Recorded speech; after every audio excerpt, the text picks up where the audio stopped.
ഇനി JMeterലാകെ ഒരു ചെറിയൊരു ടോപ്പിക്കാണ് എടുക്കാനുള്ളത്. അപ്പോൾ സെപ്പറേറ്റ് ആയിട്ട് ഇന്ന് സെഷൻ വെക്കുന്നില്ല ഞാൻ.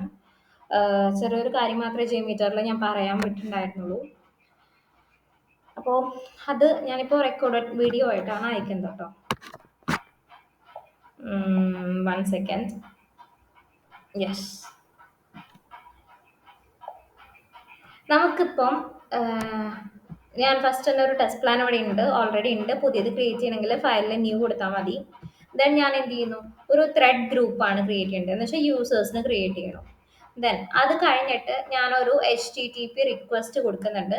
ഇപ്പം എന്താ, ഫേസ്ബുക്കിലോട്ട് ഒരു HTTP റിക്വസ്റ്റ് കൊടുക്കുന്നുണ്ട്. പ്രോട്ടോകോൾ വരുന്നത് HTTPS ആയിരിക്കും. ദെൻ ഇതിൽ ഞാൻ ഗെറ്റ് മാറ്റി പോസ്റ്റ് ആക്കണം. എന്ന് വെച്ചാൽ എനിക്കിപ്പോൾ ഒരു ഡാറ്റ അതിലോട്ട് പാസ് ചെയ്യണം. ഇപ്പോൾ ഫേസ്ബുക്കിൻ്റെ ഇപ്പോൾ ഒരു എന്താണ് ലോഗിൻ പേജ് ഉണ്ടല്ലേ, ആ ലോഗിൻ പേജിലോട്ട് എനിക്കൊരു ഇമെയിൽ അഡ്രസ്സും ഒരു പാസ്വേഡും എനിക്ക് പാസ് ചെയ്യണം. ഓക്കെ, അപ്പോൾ ഇമെയിലും പിന്നെന്താണ് ഒരു പാസ്വേഡും എനിക്ക് പാസ് ചെയ്യണം. അപ്പോൾ അതിൻ്റെ നെയിം, നമ്മുടെ സോഴ്സ് കോഡ് നോക്കുമ്പോൾ നമുക്ക് നെയിം ഇമെയിലിനും പാസ് എന്നായിരിക്കും കാണുന്നുണ്ടായിരിക്കാം. അതിലേക്ക് എനിക്ക് demo@gmail.com എന്നുള്ള മെയിൽ ഐ ഡിയും ദെൻ പാസ്വേഡ് ആയിട്ട് demo123 എനിക്ക് പാസ് ചെയ്യണം. അപ്പൊ അതിനു വേണ്ടിയിട്ട് നമുക്ക് JMeterലുള്ള ഒരു കൺസെപ്റ്റാണ് പാരാമീറ്ററൈസേഷൻ. ഓക്കെ, അപ്പൊ ഇത് എങ്ങനെ ചെയ്യാന്നുള്ള ഒരു കാര്യം കൂടിയാണ് നമുക്കിനി പറയാനുള്ളത്. അപ്പൊ അത് ഞാൻ പറയാം. അത് കഴിഞ്ഞിട്ട് പെർഫോമൻസ് ടെസ്റ്റിംഗ് എന്താണെന്നുള്ളത് ചെറിയൊരു ഡിസ്ക്രിപ്ഷനും കൂടി ഞാൻ പറഞ്ഞുതരാം.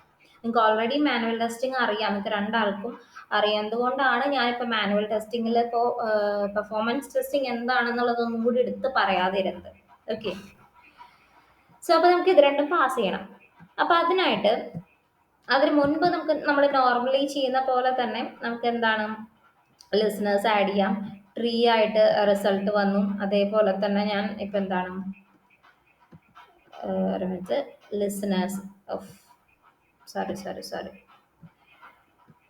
ഡിലീറ്റ് ചെയ്യുന്നുണ്ട്. ത്രെഡ് ഗ്രൂപ്പിൽ റൈറ്റ് ക്ലിക്ക് ചെയ്തിട്ട് എന്താക്കുന്നു, ലിസണേഴ്സ് ആഡ് ചെയ്തു, ട്രീ ആയിട്ട് വന്നു. പിന്നെന്താണ്, നമുക്കിപ്പോൾ ഒരു ടേബിളായിട്ടും കൂടിയിട്ട് വ്യൂ റിസൾട്ടിൻ ടേബിളായിട്ട് ഞാൻ റിസൾട്ട് വ്യൂ ചെയ്യിപ്പിക്കുന്നുണ്ട്. ഓക്കെ, സോ ഇനി എന്താ ഞാൻ പറഞ്ഞത്, നമുക്ക് ഇതിലോട്ട് പാരാമീറ്റേഴ്സ് പാസ് ചെയ്യണം. അപ്പോൾ അതിനായിട്ട് ഇവിടെ ജസ്റ്റ് ബോഡി ഡാറ്റ എന്ന് എടുക്കാം. നമ്മുടെ HTTP റിക്വസ്റ്റ് എടുത്തിട്ട് അവിടെ എന്താക്കാം, ഈ ബോഡി ഡാറ്റ എന്ന് എടുക്കാം. അതിൽ നമുക്ക് പാരാമീറ്റർ പാസ് ചെയ്യാം. അപ്പം അതെങ്ങനെ പാസ് ചെയ്യേണ്ടതെന്നുള്ളത് ഞാൻ പറഞ്ഞുതരാം. ഇപ്പോൾ നമ്മുടെ നെയിം എന്താണ്, ആ ഇൻപുട്ട് ടാഗിൻ്റെ നെയിം എന്താണ്, ഇമെയിലും പാസ് എന്നാണ് അല്ലേ. അപ്പം നമ്മൾ പാരാമീറ്ററൈസേഷൻ ചെയ്യുമ്പോൾ കേർലി ബ്രേസസിൽ ഇമെയിൽ, ദെൻ നമ്മുടെ വാല്യൂ കൊടുക്കാം, demo@gmail.com എന്ന് കൊടുക്കാം. ദെൻ അതേപോലെ എന്താണ് പാസ്, നമ്മുടെ അടുത്ത വാല്യൂ കൊടുക്കാം, എന്താണ് demo123 എന്നുള്ള വാല്യൂ കൊടുത്തു. ക്ലിയർ ആണോ? അപ്പോൾ ഞാനിത് കോപ്പി ചെയ്യുന്നുണ്ട്. ദെൻ ഞാനിവിടെ പേസ്റ്റ് ചെയ്തു, ഇവിടെ വന്നു, ഞാനിതൊന്ന് സേവ് ചെയ്യുന്നുണ്ട്. ഓക്കെ, ഇനി ഞാനിത് എന്താക്കുന്നു, റൺ ചെയ്യണം. റണ്ണായി. ഇനി ഞാൻ റിസൾട്ട് നോക്കണം, ഇത് എക്സിക്യൂട്ട് ആയിട്ടുണ്ട്. ട്രീ റിസൾട്ട് നോക്കണം, ഇതും എക്സിക്യൂട്ട് ആയിട്ടുണ്ട്. അപ്പോൾ അതിൽ ക്ലിക്ക് ചെയ്യുകയാണെങ്കിൽ ഇത് ഓപ്പൺ ചെയ്യാം. അപ്പോൾ അതെ, നമ്മൾ പാസ് ചെയ്തതിൻ്റെ റിക്വസ്റ്റ് ഇവിടെ ഉണ്ടായിരിക്കും. എങ്ങനെ പാസ് ചെയ്ത് നോക്കുന്നത്, ഇമെയിൽ demo@gmail.com ആയിട്ടാണ് ഞാനിത് പാസ് ചെയ്ത് നോക്കുന്നത്. ഓക്കെ, അപ്പോൾ ഇതെന്താ ഉണ്ടായത്, ഞാനിപ്പോൾ പോസ്റ്റ് റിക്വസ്റ്റ് ആണ് കൊടുത്തിട്ടുള്ളത്. അപ്പോൾ അതുകൊണ്ട് ഈ വാല്യൂസ് ഉണ്ടായി. അത് കഴിഞ്ഞിട്ട് ഈ വാല്യൂസ് ക്രെഡൻഷ്യൽസ് തെറ്റാണ്. അപ്പോൾ അത് തിരിച്ചൊരു പേജിലോട്ട് പോയത് ഗെറ്റ് ഡാറ്റ എന്ന് പറഞ്ഞ പേജിലോട്ടാണ്. അപ്പോൾ ആ ഒരു പേജ് ഇവിടെ ഡിസ്പ്ലേ ചെയ്യിപ്പിച്ച് വന്നതാണ്. അങ്ങനെയാണ് ഇതിൻ്റെ വർക്കിംഗ് വരുന്നത്. ഓക്കെ, ഇപ്പം നമ്മൾ എന്താ ചെയ്തത്, ഈ ഒരു ഇതിലോട്ട് നമ്മൾ ഈ രണ്ട് ഇമെയിലും പാസ്വേഡും നമ്മൾ പാസ് ചെയ്തു. ക്ലിയർ ആണോ? പാരാമീറ്ററൈസേഷൻ കൺസെപ്റ്റ് ക്ലിയർ ആണോ? ഞാനതൊക്കെ ഒന്ന് ക്ലിയർ ചെയ്യുന്നുണ്ട്. ഒന്നുകൂടെ റൺ ചെയ്യണം. ഇവിടെ നമുക്ക് ടേബിളിൽ നോക്കുകയാണെങ്കിൽ ഇതിൻ്റെ റിസൾട്ട് കാണാനായിട്ട് പറ്റും. ട്രീയിലാണെങ്കിൽ നമുക്ക് റിസൾട്ട് കാണാം. അതിൽ 2 റിക്വസ്റ്റ് വരും. ഫസ്റ്റ് റിക്വസ്റ്റ് എന്ന് പറയുന്നത് നമ്മൾ ആ പാരാമീറ്റേഴ്സ് പാസ് ചെയ്യണത്. ആ പാരാമീറ്റേഴ്സ് നമ്മൾ പോസ്റ്റ് റിക്വസ്റ്റ് ആയിട്ടാണ് പാസ് ചെയ്യുന്നുണ്ടായിരിക്കാം. ദെൻ ആ പാസ് ചെയ്യുന്ന ക്രെഡൻഷ്യൽസ് തെറ്റാണ്. ദെൻ പിന്നെ നമുക്ക് ചെയ്യേണ്ടത് എന്താണ്, ആ ഒരു പേജ് ഗെറ്റ് ചെയ്തെടുക്കലാണ് ചെയ്യേണ്ടത്. അപ്പോൾ ഓട്ടോമാറ്റിക്കലി പോസ്റ്റ് റിക്വസ്റ്റ് മാറിയിട്ട് എന്തായിട്ടുണ്ടായിരിക്കും, ഗെറ്റ് റിക്വസ്റ്റിൻ്റെ നമുക്ക് ഡിസ്പ്ലേ ചെയ്ത് വന്നിട്ടുണ്ടായിരിക്കും. ഓക്കെ, ജസ്റ്റ് ഒരു സാമ്പിളിന് demo@gmail.com ആൻഡ് demo123 എന്ന് കൊടുത്തിട്ടുള്ളതാണ്. ഇങ്ങനെയാണ് നമുക്കിപ്പോൾ ഇതിന് ഇന്റേണൽ പാരാമീറ്ററൈസേഷൻ എന്നാണ് പറയുന്നത്. എന്ന് വെച്ചാൽ ഒരൊറ്റ വാല്യൂസ് നമ്മൾ പാസ് ചെയ്യണം എന്നുള്ളത്. ഇതേപോലെ നമുക്കിപ്പോൾ മൾട്ടിപ്പിൾ പാരാമീറ്റേഴ്സ് പാസ് ചെയ്യണമെങ്കിൽ നമ്മളിപ്പം ഒരു കോൺഫിഗ് എലമെന്റ് എന്ന് ഞാൻ പറഞ്ഞിട്ടുണ്ടായിരുന്നില്ലേ? ഉം, എവിടെയായിരുന്നു ദിസ് വൺ കോൺഫിഗ് എലമെന്റ്. അപ്പൊ അതില് CSV ഡാറ്റ സെറ്റ് കോൺഫിഗ് എന്ന് പറഞ്ഞിട്ടുള്ള ഒരു കൺസെപ്റ്റ് ഉണ്ട്. അപ്പൊ അത് ഞാനിവിടെ കൊണ്ടുവരുന്നുണ്ട്. ഇതിലെന്താണ്, നമുക്കൊരു multiple number of datas pass ചെയ്യാനായിട്ട് പറ്റും. ഒരു എക്സാമ്പിൾ പറയുകയാണെങ്കിൽ hi@gmail.com, hi123,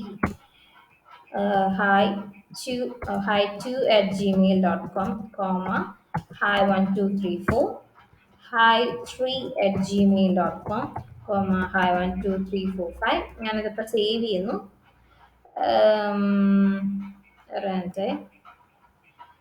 ഇതിപ്പോൾ ഡെസ്ക്ടോപ്പ് അല്ലേ, ഞാനിപ്പോൾ ആ ബിന്നിൻ്റെ ഉള്ളിൽ തന്നെ കൊണ്ടുപോയി സേവ് ചെയ്യാം കേട്ടോ.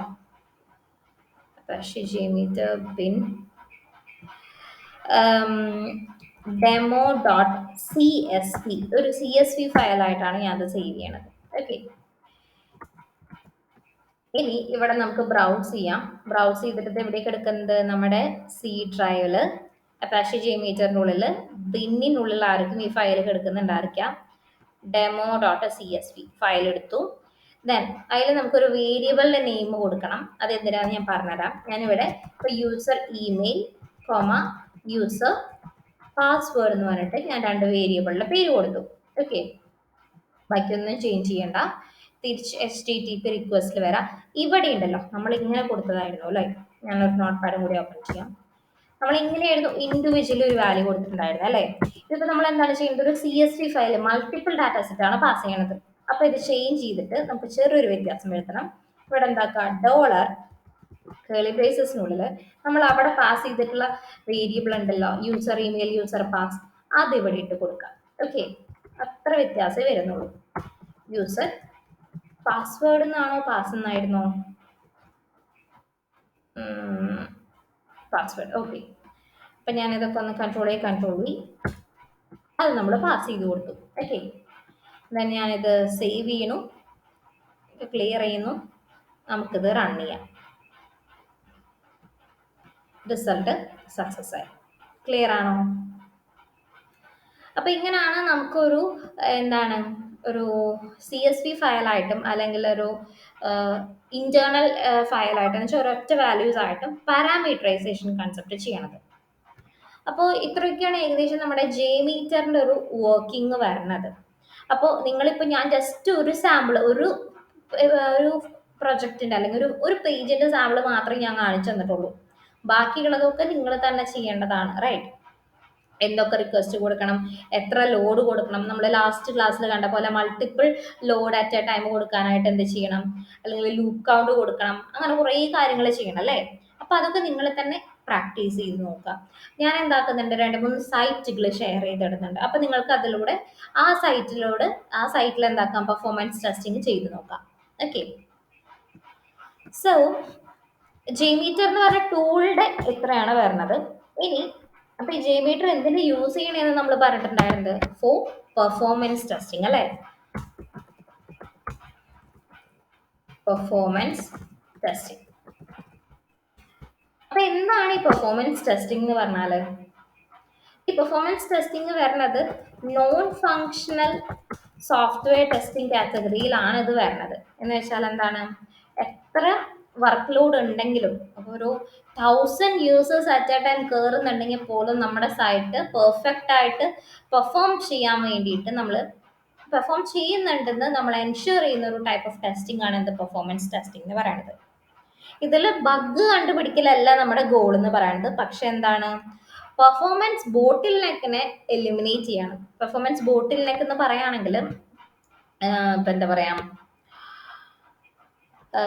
ഇപ്പോൾ ലോഡ് ആവാനായിട്ട് കുറേ ടൈം എടുക്കുന്നു, റെസ്പോൺസ് കിട്ടാൻ കുറേ ടൈം എടുക്കുന്നു, അല്ലെങ്കിൽ എന്താണ് CPU ഒരുപാട് യൂസ് ചെയ്യുന്നു, മെമ്മറി ഒരുപാട് യൂസ് ചെയ്യുന്നു. ഓക്കെ, അങ്ങനത്തെ കുറച്ച് കാര്യങ്ങളിലൊക്കെ, അല്ലെങ്കിൽ ഇപ്പം എന്താ പറയുക, നമ്മുടെ സൈറ്റിന് നല്ലൊരു പെർഫോമൻസ് എൻഷുർ ചെയ്യാൻ വേണ്ടിയിട്ടുള്ള ഒരു ടൈപ്പ് ഓഫ് ടെസ്റ്റിംഗ് ആണ്. അപ്പോൾ ഇതിൽ കൂടുതലും നമ്മൾ ഫോക്കസ് ചെയ്യാന്ന് പറയുന്നത് സ്പീഡ് ചെക്ക് ചെയ്ത് നോക്കും, സ്കെയിലബിലിറ്റി ചെക്ക് ചെയ്ത് നോക്കും, പിന്നെന്താണ് സ്റ്റെബിലിറ്റി ചെക്ക് ചെയ്ത് നോക്കും. ഈ മൂന്ന് കാര്യങ്ങളാണ് നമ്മൾ മെയിൻ ആയിട്ട് പെർഫോമൻസ് ടെസ്റ്റിൽ നോക്കുന്നുണ്ടായിരിക്കാം. എന്ന് വെച്ചാൽ പെട്ടെന്ന് പേജ് ലോഡായിട്ട് വരുന്നുണ്ടോ, എന്ന് വെച്ചാൽ റെസ്പോൺസ് നമുക്ക് കിട്ടുന്നുണ്ടോ. ദെൻ ഇപ്പൊ ഒരു മാക്സിമം യൂസർ ലോഡ് അതിൽ യൂസറിനെ ലോഡ് ചെയ്യാനായിട്ട് അതിൽ പറ്റുന്നുണ്ടോ, ഒരു മാക്സിമം നമ്പർ ഓഫ് യൂസേഴ്സിനെ അതിൽ ലോഡ് ചെയ്യാനായിട്ട് പറ്റുന്നുണ്ടോ. അതല്ല ഇപ്പൊ അത്രയ്ക്കും ലോഡ് വരുമ്പോൾ തന്നെ ആ ഒരു സൈറ്റ് ക്രാഷ് ആവാതെ നന്നായിട്ട് പെർഫോം ചെയ്യുന്നുണ്ടോ, അതൊക്കെ നമുക്ക് ഇതിലൂടെ ചെക്ക് ചെയ്ത് നോക്കണം. ഈ പെർഫോമൻസ് ടെസ്റ്റിങ് നമുക്ക് പെർഫ് ടെസ്റ്റിംഗ് കൂടി ഇതിനെ പറയുന്നുണ്ട്. Then different types of performance testing വരുന്നുണ്ട്. Types of performance testing, sorry, first one load testing, stress testing, endurance testing, spike testing. ഇനിയും കുറെ വരുന്നുണ്ട്. ഇതാണ് മെയിൻ ആയിട്ട് ഇമ്പോർട്ടന്റ് ആയിട്ടുള്ളത്. ലോഡ് ടെസ്റ്റിംഗ് എന്ന് പറയുകയാണെങ്കിൽ ഹ്യൂജ് നമ്പർ ഓഫ് യൂസേഴ്സ് ഉണ്ടെങ്കിലും അതിന്റെ അണ്ടറിലും പെർഫെക്റ്റ് ആയിട്ട് നമ്മുടെ സോഫ്റ്റ്വെയർ വർക്ക് ചെയ്യുന്നുണ്ടോ ഇല്ല എന്നുള്ളത് ചെക്ക് ചെയ്യണതാണ് ഇത് ലോഡ് ടെസ്റ്റിംഗ്. സ്ട്രെസ് ടെസ്റ്റിംഗ് എന്ന് പറയുകയാണെങ്കിൽ ഒരുപാട് ട്രാഫിക് എന്ന് വെച്ചാൽ ഒരുപാട് വർക്ക് ലോഡ്, നമ്മുടെ ഒരു യൂസർ ഒരുപാട് കാര്യങ്ങൾ, ഒരുപാട് ഓപ്ഷൻസ് അല്ലെങ്കിൽ ഒരുപാട് ഓപ്പറേഷൻസ് പെർഫോം ചെയ്യുമ്പോൾ അല്ലെങ്കിൽ ഒരുപാട് വർക്ക് ലോഡ് വരുമ്പോൾ അതെന്തെങ്കിലും ബ്രേക്ക് ആവുന്നുണ്ടോ അല്ലെങ്കിൽ ബ്രേക്ക് പോയിന്റ് എന്തെങ്കിലും വരുന്നുണ്ടോ എന്ന് ചെക്ക് ചെയ്യണതാണ് ഇത് സ്ട്രെസ് ടെസ്റ്റിംഗ് എന്ന് പറയുന്നത്. എൻഡ്യൂറൻസ് ടെസ്റ്റിംഗ് എന്ന് പറയുകയാണെങ്കിൽ ഇത്രയ്ക്ക് ലോഡ് താങ്ങി ആ സൈറ്റ് വർക്ക് ചെയ്യുന്നുണ്ടല്ലേ, അത് എത്ര ടൈം ഓഫ് പീരീഡ് അത് എന്താ കണ്ടിന്യൂ ചെയ്യുന്നുണ്ട്, ആ ഒരു അത് ഹാൻഡിൽ ചെയ്യുന്നുണ്ട്. ഇപ്പൊ ഒരു 1000 യൂസേഴ്സിന് എത്ര 1000 യൂസേഴ്സ് ഒരു 1000 ഓപ്പറേഷൻസ് പെർഫോം ചെയ്യുന്നു പോട്ടെ, ഒരു 1000 യൂസേഴ്സ് ഒരു 10 ഓപ്പറേഷൻസ് എല്ലാവരും സൈമൾട്ടേനിയസ്ലി പെർഫോം ചെയ്യണം. അപ്പൊ അത് തൽക്കാലം അതിങ്ങനെ പിടിച്ചു നിൽക്കുന്നുണ്ട്, അത് എത്ര നേരം പിടിച്ചു നിൽക്കുന്നുണ്ട്, പീരീഡ് ഓഫ് ടൈം, അതാണ് എൻഡ്യൂറൻസ് ടെസ്റ്റിംഗിൽ വരുന്നത്. സ്പൈക്ക് ടെസ്റ്റിംഗ് എന്ന് പറയുമ്പോൾ ഇപ്പം സഡൻ ആയിട്ട് യൂസേഴ്സ് എന്താക്കുന്നു, ഒരു ലാർജ് ഫയൽസ് അല്ലെങ്കിൽ ലാർജ് നമ്പർ ഓഫ് ലോഡ്സിനെ ജനറേറ്റ് ചെയ്യണം. അപ്പോൾ അതിനോടുള്ള റിയാക്ഷൻ എങ്ങനെയാണ്, നമ്മുടെ സോഫ്റ്റ്വെയറിന്റെ റിയാക്ഷൻ എങ്ങനെയാണെന്നൊക്കെ ചെക്ക് ചെയ്യേണ്ടതാണ് സ്പൈക്ക് ടെസ്റ്റിംഗ്.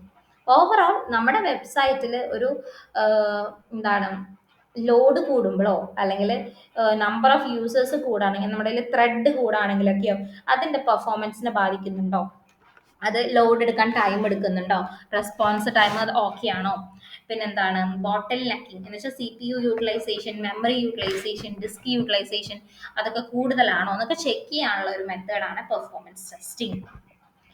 ഇത് നോൺ ഫങ്ഷണൽ സോഫ്റ്റ്വെയർ ടെസ്റ്റിംഗിലും കാറ്റഗറിയിലാണ് വരുന്നത്. അതിനുവേണ്ടി നമ്മൾ യൂസ് ചെയ്യുന്ന എന്ന് വെച്ചാൽ പെർഫോമൻസ് ടെസ്റ്റിങ്ങിന് വേണ്ടി യൂസ് ചെയ്യുന്ന ഒരു ടൂളാണ് എന്ത് JMeter എന്ന് പറയുന്നത്. ക്ലിയർ അല്ലേ? ഓക്കെ, സോ ഇതാണ് JMeterന്റെ ഒരു ഓവറോൾ വ്യൂ വരുന്നത്. ഓവറോൾ വ്യൂ എന്നല്ല,